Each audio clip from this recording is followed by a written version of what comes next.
আসসালামু আলাইকুম, সবাই কেমন আছেন? কুমিল্লার দাউদকান্দিতে বাবু অ্যাংলিং ফিশিং জোনে ঢাকা চিড়িয়াখানার শিকারী অভিজ্ঞ শিকারী তিনি একটি বিশাল আকৃতি একটি পাঙ্গাস মাছ শিকার করেছে। তিনি মাছটিকে নিয়ে খেলছে প্রায় অনেকজন যাবৎ। মাছটি কিন্তু তারপরও হরণ হচ্ছে না।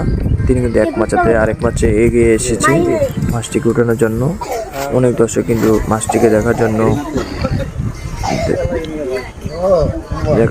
বসে আছে। তারা দেখা যাক মাছটিকে কীভাবে ওঠায় আর তার খেলার স্টাইলটা দেখুন। অনেক সুন্দর করে মাছটিকে নিয়ে খেলছে তার অভিজ্ঞতা দিয়ে।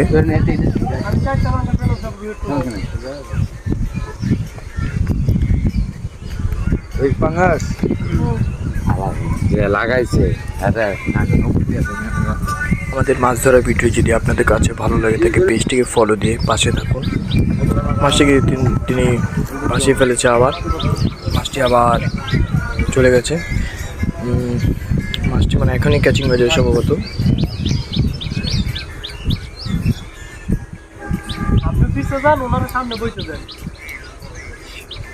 মাছটি কিন্তু এখনই প্রায় ভাসিয়ে ফেলেছে। মাছটিকে নেটিং করাবে। মাছটি অনেকটি সুতা পেছনে মাছটি চলে আসছে। মাশাআল্লাহ মাছটি ক্যাচিং হয়ে গেছে। মাছটি ক্যাচিং হওয়ার সাথে সাথেই কাটা ছুটে গেছে। আমাদের ভিডিওটি যদি ভালো লাগে থাকে একটি লাইক একটি কমেন্ট করে আমাদের পাশে থাকবেন।